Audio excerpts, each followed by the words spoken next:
Perfect. Blessed everybody. Hoping everything's good. Alright, so what we're going to talk about today is a lot of problems a lot of traders face inside the Forex market. A lot of problems I used to face as a Forex trader was I used to overthink. I used to be entitled. I used to be greedy. And I just always used to look at the bigger guys up there who used to be trading years before me and thought I should be there in about 2 or 3 weeks or so. And that's the wrong way to approach the market. Example, I would take a trade. Let's say if I take a trade and it's a 1 to 3 win reward ratio, which means the trade would look something like this. Let me draw it up for you so you could understand exactly what I would say.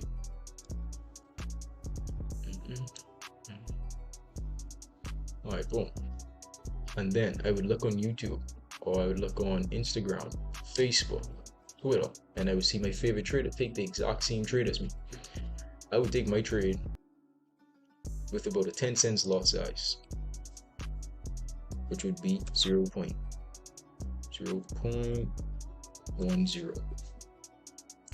And then I'd see my favorite YouTuber, or just the guy out there that I would look up to, and he would be using a 10 lot. Remember, I would use a 10 cents lot and he would use a 10 lot. My trade, I only profit around $60 on. Now, for me, I used to be happy about the $60. I used to be like, dang, I just make my days pay in 1 day. And I used to be like, yo, as long as I do this, I can live off Forex trading. But you always have to remember, for one, you're not going to find a trade opportunity every single day in the market. If you're doing that, there's something wrong with your trading plan. See what I'm saying? Next step. Because I was using a 10 lot, I was only able to make $60 a day. Now, my favorite YouTuber, he would use a 10 lot and he wouldn't make $60 a day. This guy would make around 6,000, 60K in a day. And I'd look at my $60 and be like, this ain't enough for me. See what I'm saying? And that's the wrong way to look at the market, because I only had about a $500 account. But his account size used to be a $300,000 account. So according to him, he's using the right lot size. But because I was looking at his $60,000, his $6,000, what I would do is throw risk management out the window, and I would go from a 10 lot, 0.10 cents lot, to a dollar lot. Because I'd be like, yo, if I just did use a bigger lot size, I gotta make way more money. But that's the wrong way also how to look at the market, because you ain't supposed to chase profits when it comes to the Forex market. What you're supposed to chase is absolutely nothing. Become a better trader and the profits would come to you. Now, what we're going to do is just break down what we learned from last class, and even break it down even way more better. And a lot of problems a lot of traders has faced, like myself, well, what I used to face. Now, when it comes to risk management, the only time risk management can actually start to work how it's supposed to work is if you use the same lot size on a consistent basis. Let's say for week 1, your first trading week, right? I wouldn't even say your first trading week, your first trading month. And you notice and you stumble upon YouTube videos talking about risk management and all these different types of stuff. And you realize, hey, I need to practice risk management. Now you could watch the video, but if you don't understand this part, everything would be thrown out the window. For you and your risk management to work properly, you have to use the same lot size for a period of time, or be close to around the same lot size, because the lot size is the only difference between you and the trader who's been trading for 16 years, 10 years or so. Let's say if I use a dollar lot size and I'm risking around $200 per trade. Now, my take profit would be around $2,500 or so. During this time period, I just using a dollar lot size. So for the first trade, I use $1. Second trade, I use $1. So let me draw up the $200 for you. So the $200 would be where my stop loss is at. So each trade, I'd only be risking around $200. Now, for you to only risk $200 per trade, you would generally have to use the same lot size over and over, or have your stop loss at a certain area where you would only be risking $200. Now, my take profit is also the same exact thing, because remember, I'm just using the same lot size, just different trades. Boom. So my first set of trades, I lost my first trade. My second trade I also lost. My third trade went to my take profit, and my fourth trade was close to my take profit, but I didn't take the profit, so market head down to my stop loss. Now, in this situation, you would still end the week, month, or year profitable.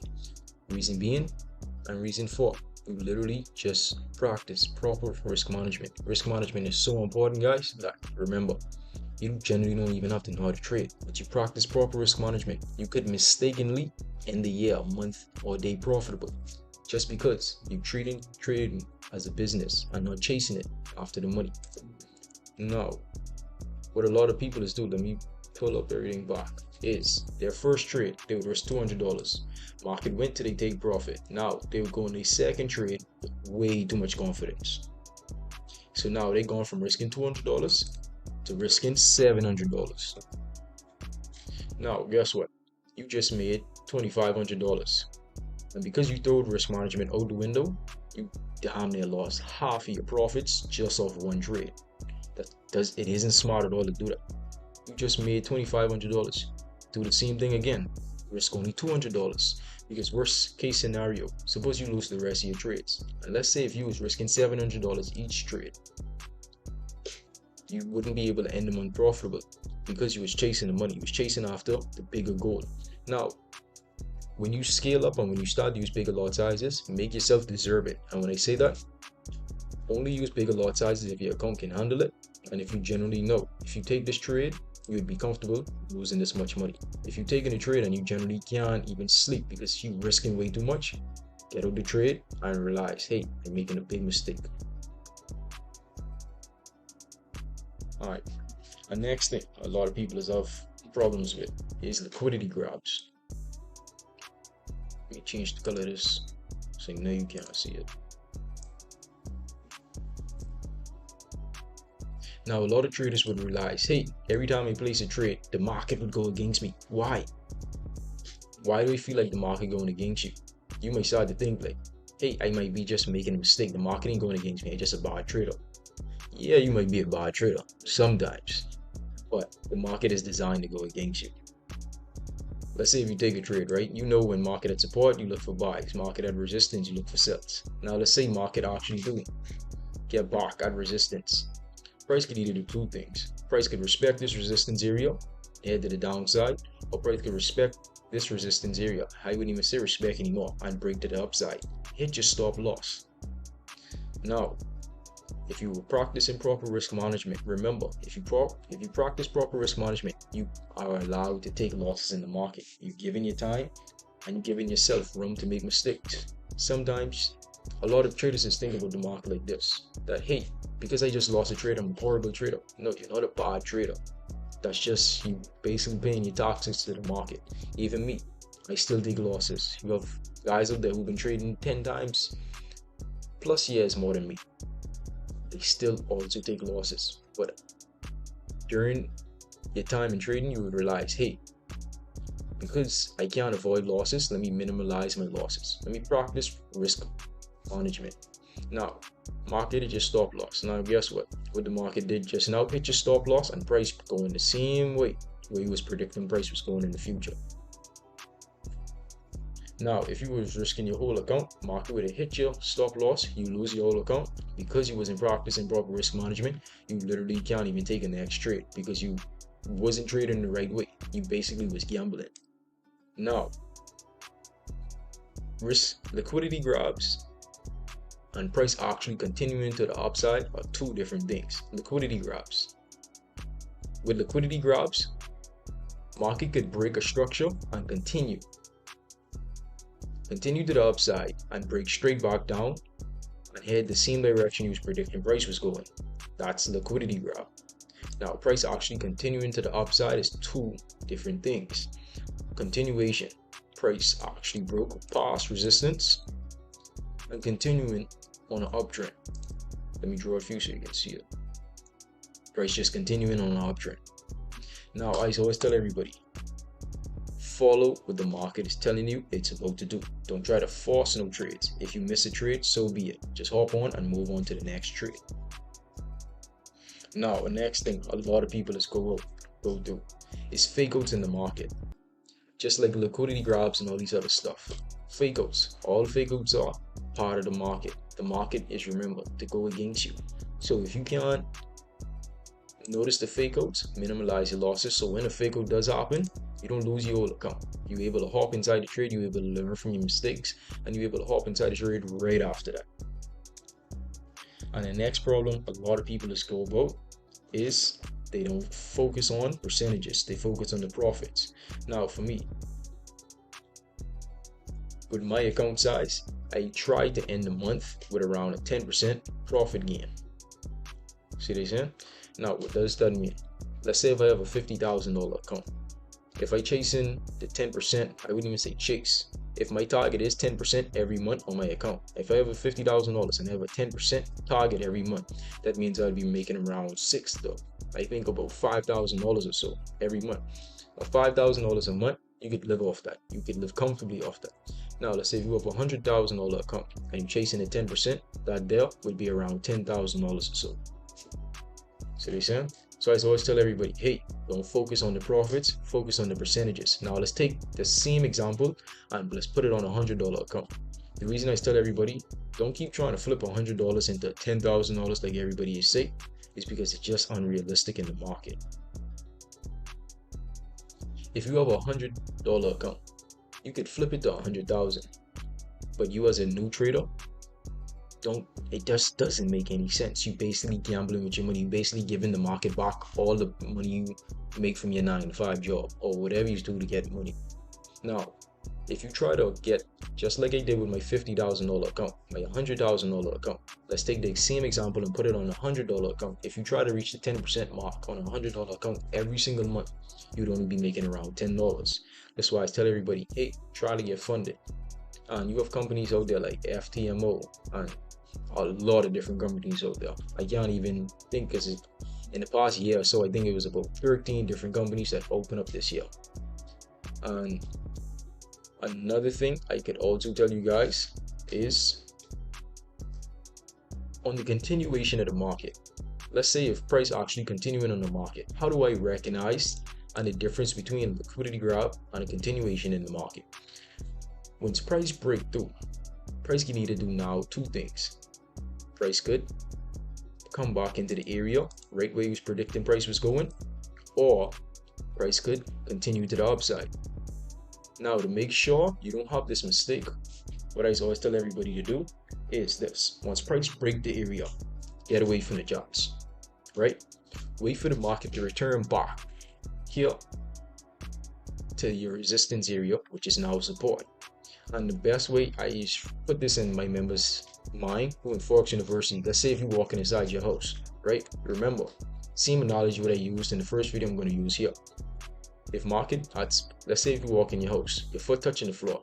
If your foot touching the floor, the only place you can now go is to the roof. And once your head touching the floor, the only place you can now go back down is to the floor. From the floor to the roof, from the roof to the floor. Same way how the Forex market is working, right? So let's say, remember, we using real life analogies. Now let's say if you went from the floor and you break through the roof now becomes your support. You understand? If price starting to respect this area, why would you now buy at support? If price is respecting resistance, which is now support, why would you go against the market? Remember, we can't put the market where we want it to go. We can only follow the trend. Almost like if you was a surfer, if you go to California and you try and chase a wave, you literally just ride the wave. You don't try to create your own wave and make splashes in the water, because the wave ain't even gonna be big enough. You understand? Now, how to recognize these things is with a continuation pattern. Once price breaks through, price always retest. But I wouldn't say always. Price 9 times out of 10 would retest. Now, during this retest, price can either break all the way through or respect this area. Now, if price start to respect this area, hey, that's a clear sign that price is going to continue to the upside. Let me take this off the screen for you. Perfect. And how to trade these areas. How do I trade liquidity grabs? Liquidity grabs, when liquidity grabs happen, I take that as, let's say if I actually did take a trade, because I did take a trade, I think for UJ earlier this week. You know, that was in UJ, that was Euro AUD. And when price started to reach resistance rate, I noticed on the 15-minute time frame that, hey, price looking like it respecting resistance. So what I did, I draw my consolidation box and I placed the trade to go for the downside. But guess what? Price headed to the upside. So I was like, dang, marketed my stop loss. So what? I moved on, hop on to the next trade. Now, what I started to realize for Euro AUD is, I think it's the trade here.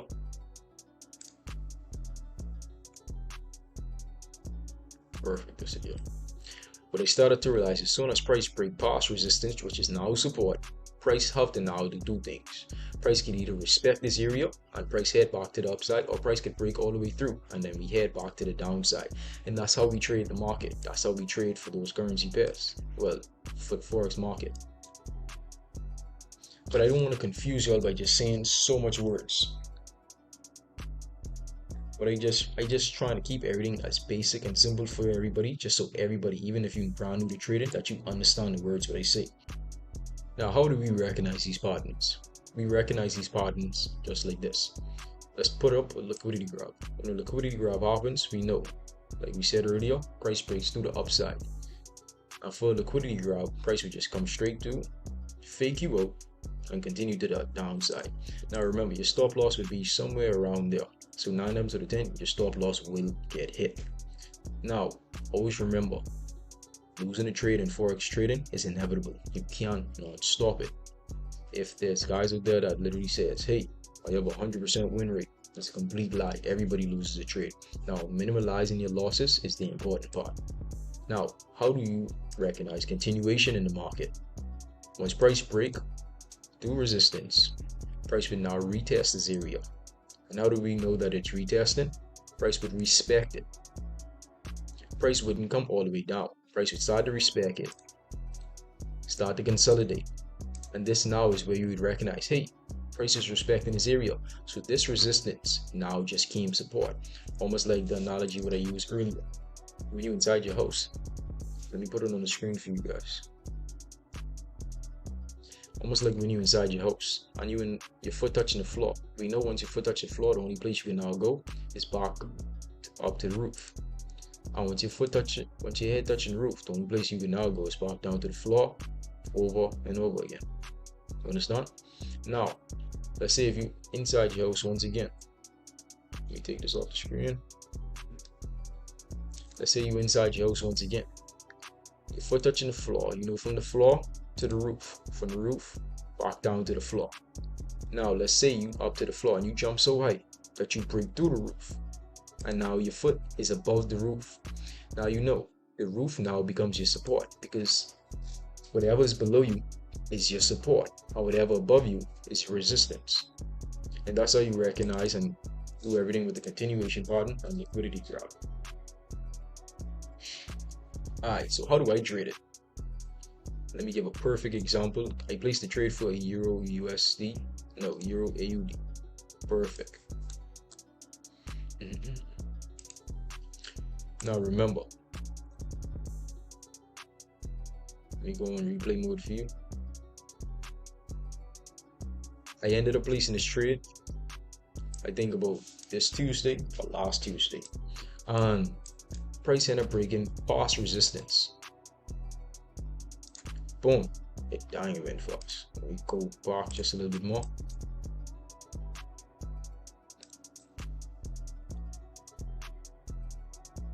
Price ended up breaking past resistance. Let's go. Perfect example.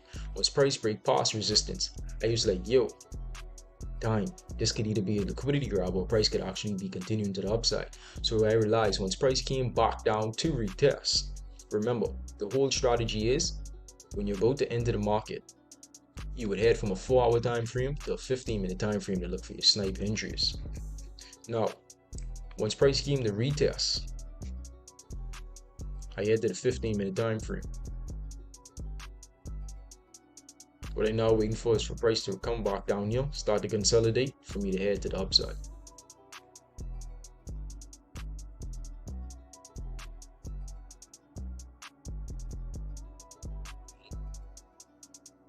Perfect example. Draw my rectangle.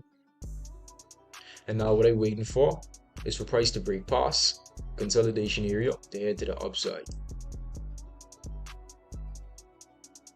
Price close, perfect. I'd set my buy position. Stop loss below. Now, remember, same rules still apply. From support straight to resistance. That's the market plate. Let's put this up so this can go a little faster. Snipe entry. See this here? Perfect. Now what price now doing is price on a 4-hour time frame, I think. Yeah, on a 1-day time frame. What price is now doing is retesting back to this area. So what I end up doing, I end up taking profit around here. I supposed to take profit around this area, but once I started to realize on Thursday or so, I end up taking profit on this because I said, yo, on a daytime frame, price never retested. It only retested on a 15-minute and a 30-minute time frame, which is way weaker than a day time frame. Now, always remember this. I don't want you guys to ever get confused. Your win to reward ratio should be so good that even if you lose 4 trades, I use a 1-to-4 win to reward ratio. Your win to reward ratio should be so clean, so good that even if you lose 4 trades in a row, you still could end a week or day profitable. But at the same time, guys, just always make sure keep trading simple. Don't overthink it because there's a lot of things out there. Keep it super simple. And always remember, what I can do, I can put this on the screen for you guys so you guys can screenshot it and read it. Alright, perfect. Especially with the entitlement part. I used to be entitled. I used to be like, yo, I've been up for the past 5 days straight. I only sleep for 5 hours. The market still let me lose. I just lose $600 just now. How in the world I lose $600? I just put in all this work. Why can't I win? Like the market going against me. Yeah, the market going against you. The market don't owe you nothing. The market doesn't care about you. The market doesn't care if a family member just passed away. The market doesn't care. And a big problem I used to have was greed. Like for me, what I used to be like, hey, I'm not taking profit until market reaches my take profit. So what I started to do recently is take my take profits out. Now I'd be saying, hey, as soon as market gets around here, I'll take my profit. But if market doesn't reach that area, like let me draw it. Let's say if market went from here, boom, price starting to head, delete it. Price now starting to head to the upside. And price isn't able to reach this area. Why wouldn't I take my profit if I'm in profit around $2,000 or so? We realize, hey, price starting to create downtrends. Yo, you still didn't take your profit? That's your problem, yo. You greedy. You understand? And greed is a problem everybody have to go through. Everybody have to get over it. You understand? But what I'm gonna do, I can leave it up on the screen just a little bit more, just so you guys can read through it. But that's all I wanted to show you guys for the day. Blessed day. Hopefully everybody have a good week.